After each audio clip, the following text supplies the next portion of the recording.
क्या सीएफए के बाद एफआरएम कर ले? बहुत लोग मुझसे ये पूछते हैं कि तुम एफआरएम क्यों नहीं कर रहे हो? क्या सीएफए और एफआरएम सेम है? क्या तुम्हें भी ऐसा लगता है कि सीएफए और एफआरएम सेम है?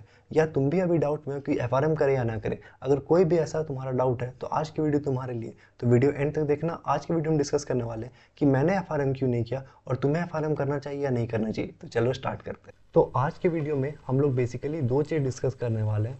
पहला कि मैंने एफआरएम क्यों नहीं किया, सीएफए और एफआरएम क्या अलग है, क्यों मैंने सीएफए चुना, एफआरएम नहीं चुना, क्या ऐसा डिफरेंस था दोनों में, या क्या मेरे को ऐसा कॉन्स लगा एफआरएम में जिसके कारण मैंने सीएफए चुना। तो ये सारी चीज़ पहले तो हम लोग डिस्कस करेंगे। उसके बाद हम लोग डिस्कस करेंगे कि तुम लोग कैसे डिसाइड कर सकते हो कि एफआरएम तुम लोग के लिए है या नहीं, एफआरएम तुम लोग को करना चाहिए या नहीं करना चाहिए, या तुम लोग को सीएफए करना चाहिए। ये सारा चीज़ तुम लोग कैसे डिसाइड करोगे, तो आज की वीडियो में ये पूरा डिटेल में डिस्कस होने वाला है। तो जिसको भी ये डाउट था आज के पहले कि यार सीएफए करे या एफआरएम करे या कौन सा करे समझ नहीं आता है, एफआरएम करे या ना करे ये समझ नहीं आता है, तो आज का वीडियो बहुत इंपॉर्टेंट होने वाला है तुम लोग के लिए। मैंने एफआरएम क्यों नहीं किया? देखो, इसके दो तीन रीज़न है जिसके कारण मैंने एफआरएम नहीं किया और मैंने सीएफए किया। पहला रीज़न ये है कि लेस अपॉर्चुनिटीज़। ठीक है, एफआरएम में तुम्हारा सीएफए के जगह बहुत कम अपॉर्चुनिटीज़ है। मतलब कि एफआरएम में हम लोग को अपॉर्चुनिटीज़ कम मिलता है एज़ कम्पेयर टू सीएफए। क्योंकि देखो, एफआरएम क्या है ना कि एक फाइनेंस का एक पार्ट है, सीएफए एक ब्रॉड टॉपिक है। मतलब सीएफए में बहुत कुछ आता है, सीएफए में रिस्क मैनेजमेंट आता है, एफआरएम बेसिकली रिस्क मैनेजमेंट के ऊपर होता है। ठीक है, तो वो फाइनेंस का एक पार्ट है, तो उसमें तुम्हारा अपॉर्चुनिटीज़ कम है एज़ कम्पेयर टू सीएफए। तो सीएफए में तुमको ज़्यादा अपॉर्चुनिटीज़ मिलेंगे, तुम लोग आराम से जॉब स्विच कर सकते हो, तुम लोग अलग अलग फील्ड में जा सकते हो सीएफए में।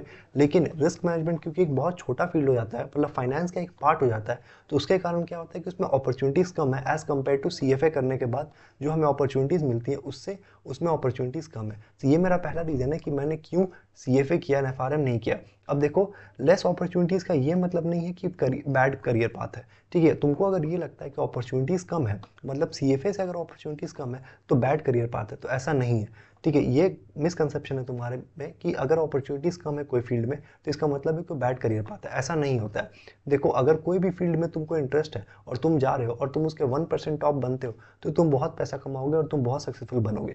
लेकिन वही डिपेंड करता है कि तुम उसके 1% बनते हो या नहीं बनते हो। क्योंकि अगर अपॉर्चुनिटीज़ कम है तो ऑब्वियसली तुमको खुद से अपना अपॉर्चुनिटीज़ बनाना पड़ेगा, तुमको वर्क हार्ड करना पड़ेगा ताकि तुम अपने आसपास के लेवल को बीट कर सको और ऊपर पहुंच सको। तो इसीलिए ये कभी मत समझना कि अगर अपॉर्चुनिटीज़ कम है तो इसका मतलब है कि वो करियर पाथ ही खराब है। एफआरएम कोई भी करियर पाथ खराब नहीं है, वो करियर पाथ बहुत अच्छा है। अगर तुम करना चाहो तो एफआरएम कर सकते हो, लेकिन यही है कि तुम्हें पहले पता होना चाहिए कि एफआरएम तुम्हारे लिए है या नहीं है। और तुम्हें कैसे पता चलेगा, ये चीज़ हम लोग आगे डिस्कस करने वाले हैं, तो वीडियो को देखते रहना। तो आगे जो सेकंड रीज़न है वो है कि not align with my goals. देखो, एफआरएम मेरे गोल से अलाइन नहीं है। ठीक है, मेरे को जो बनना है वो एफआरएम प्रोवाइड नहीं करता है। तो ये क्लैरिटी मुझे कैसे आया, ये हम लोग आगे डिस्कस करेंगे कि एफआरएम करना है या नहीं करना। ये क्लैरिटी मुझ में कैसे आया। बहुत लोग तो यही डिसाइड नहीं कर पाते कि भैया एफआरएम करे या सीएफए करे। तो वही जो है ना, वो क्लैरिटी तुमको लाना जरूरी है। तुमको वो क्लैरिटी कैसे आएगा, ये सोच के कि तुमको क्या करना है। आगे जाके तुमको इन्वेस्टमेंट बैंकिंग करना है, आगे जाके तुमको इक्विटी रिसर्च करना है, आगे जाके तुमको एम&ए में काम करना है, या आगे जाके तुमको कुछ और करना है। तुमको जो भी आगे जाके करना होगा उस पर डिपेंड करेगा कि तुमको एफआरएम करना चाहिए या सीएफए करना चाहिए। अगर तुमको investment banking, equity research, M and A deal, ये सारा चीज़ में जाना है तो ये सारा चीज़ तुमको हेल्प करेगा सीएफए वहाँ तक पहुँचाने में।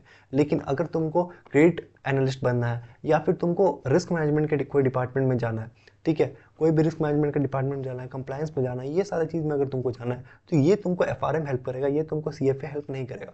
तो इसीलिए स्टार्टिंग में ही मेरा ये श्योर था कि मेरे को रिस्क मैनेजमेंट फील्ड में नहीं घुसना है, क्योंकि रिस्क मैनेजमेंट फील्ड मेरे को उतना ज़्यादा एक्साइट नहीं करता है एज़ कम्पेयर टू बाकी फील्ड। तो इसीलिए मैंने एफआरएम नहीं किया और सीएफए किया, ताकि क्योंकि वो चीज़ मेरे अलाइन था गोल से, जबकि एफआरएम अलाइन नहीं था। तो इसीलिए तुम लोग को पहले ये समझना पड़ेगा कि तुम्हारा गोल्स क्या है।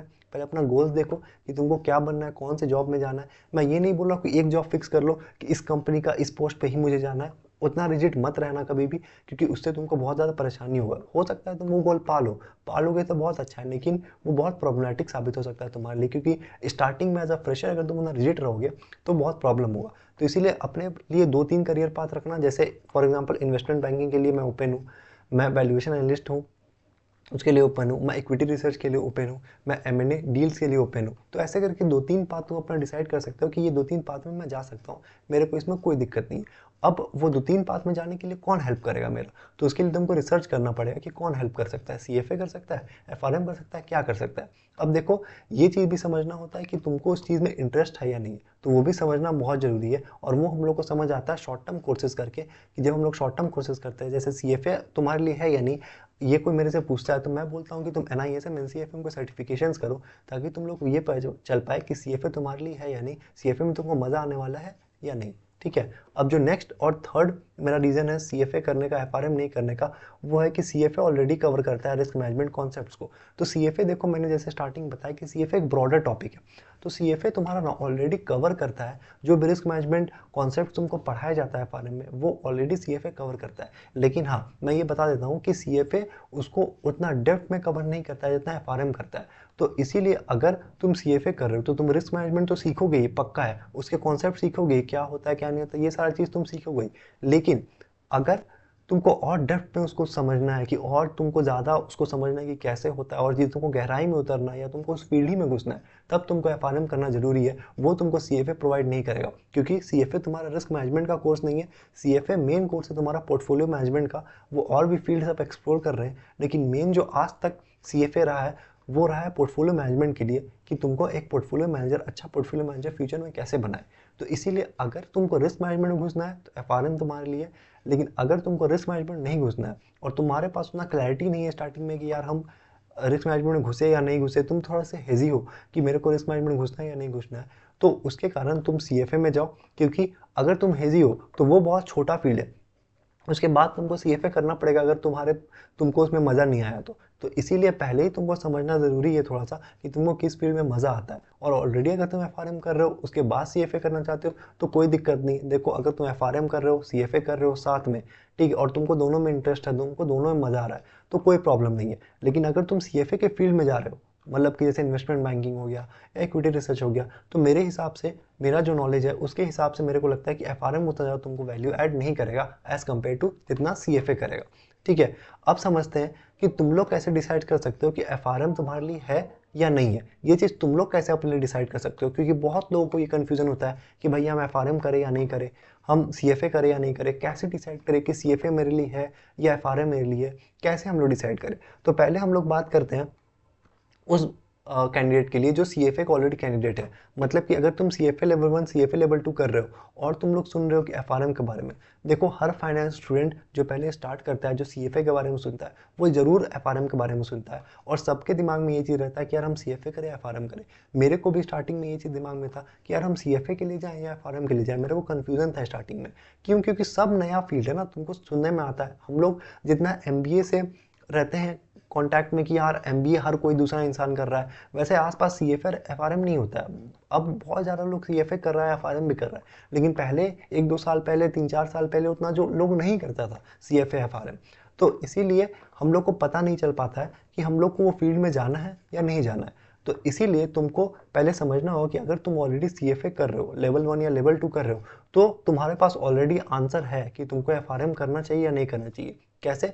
क्योंकि अगर सपोज करो तुम लोग CFA लेवल 1 या लेवल 2 का प्रिपरेशन कर रहे हो, और तुम लोग को क्वांट्स, जिसमें कि स्टैटिस्टिक्स है पूरा, मतलब कि जिसमें तुम्हारा टाइम वैल्यू ऑफ मनी था, उसके बाद ये सारा चीज़ था, हाइपोथेसिस, सिमुलेशन, ये सारा चीज़ है, तुम लोग को उसमें मज़ा आ रहा है, तो मतलब कि FRM तुम लोग रिस्क मैनेजमेंट कर सकते हो, क्योंकि रिस्क मैनेजमेंट भी तुम लोग को मज़ा आएगा। क्योंकि रिस्क मैनेजमेंट मेन जो है वो है तुम्हारा क्वांट्स, उसमें डेरिवेटिव भी रहता है। तो अगर तुमको क्वांट्स, डेरिवेटिव, ये सारा पढ़ने में मज़ा आ रहा है CFA में, तुम लोग को लग रहा है कि हाँ बहुत अच्छा सब्जेक्ट है, मेरे को मज़ा आ रहा है, हम इस पर करियर बना सकते हैं, हमको मज़ा आता है चेक करके रिस्क को कैसे करना है, वॉर, ये सारा वैल्यू एट रिस्क, ये सारा चीज़ तुम लोग को मज़ेदार लगता है, तुम लोग को इंटरेस्ट करता है, तो तुम लोग के लिए रिस्क मैनेजमेंट है, तब तुम लोग FRM के लिए इनरोल कर सकते हो, FRM के लिए पढ़ सकते हो।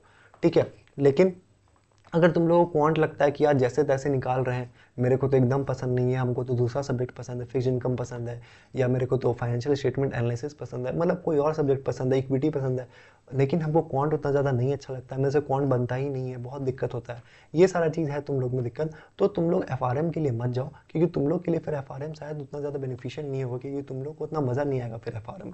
तो अगर तुम लोग को क्वांट, डेरिवेटिव, ये सारा चीज़ पढ़ने में मज़ा आ रहा है सीएफए का तैयारी करते हुए, तब तुम लोग जा सकते हो एफआरएम के लिए। अगर तुम लोग को नहीं मज़ा आ रहा है, तुम लोग को नहीं मन कर रहा है, तो तुम लोग एफआरएम मत करो, सीएफए पे फोकस करो, उसके साथ और कुछ कर सकते हो या सीधा जॉब कर सकते हो, और बाकी फिर एमबीए के लिए भी देख सकते हो, ठीक है।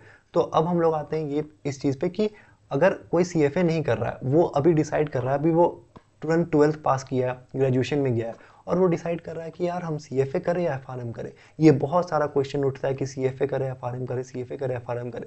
तो ये चीज़ तुमको कोई जवाब नहीं दे सकता, ये चीज़ सिर्फ तुम ही खुद को जवाब दे सकते हो। कैसे?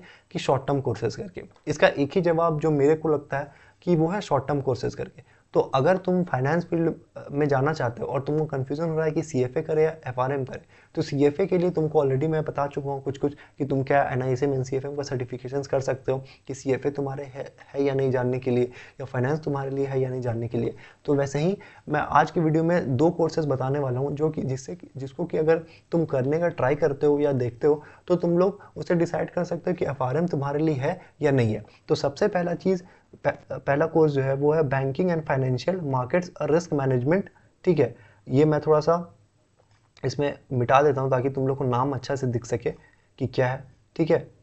तो ये है बैंकिंग एंड फाइनेंशियल मार्केट्स और रिस्क मैनेजमेंट, ठीक है। ऐसा करके नाम है, तुम लोग जाओगे स्वयं के पोर्टल में, स्वयं पोर्टल तुम लोग सुने होंगे, गवर्नमेंट का पोर्टल है, SWAYAM स्वयं पोर्टल, वहाँ पे जाओगे तो वहाँ पे तुमको ये कोर्स मिल जाएगा। PC नारायण का कोर्स है एंड IIM अहमदाबाद का कोर्स है, फ्री कोर्स है। तुम लोग को सर्टिफिकेट लेने के लिए एग्जाम देना पड़ेगा, जिसका कॉस्ट अराउंड 1000 या 1500 था, मेरे को कंफर्म पता नहीं है, एक बार देख के मेरे को कमेंट सेक्शन में बता देना कि कितना उसका प्राइस है।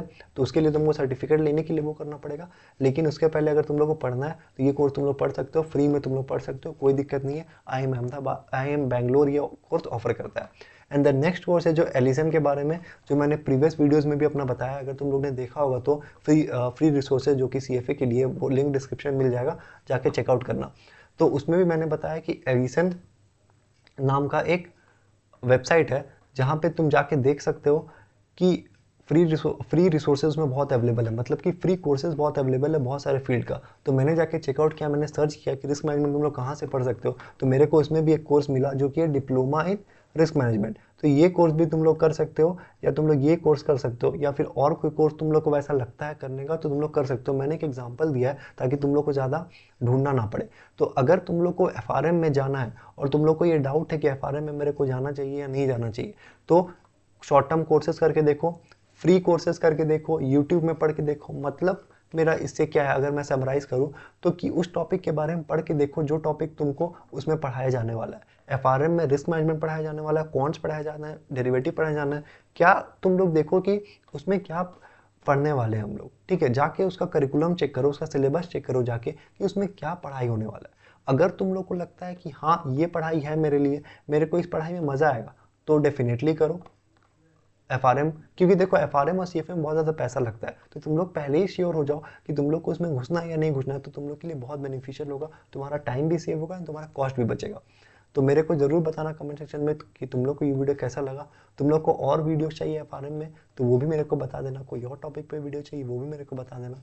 और अगर तुम लोग को वीडियो पसंद आया तो लाइक कर देना, सब्सक्राइब कर देना। तब तक के लिए साइनिंग ऑफ।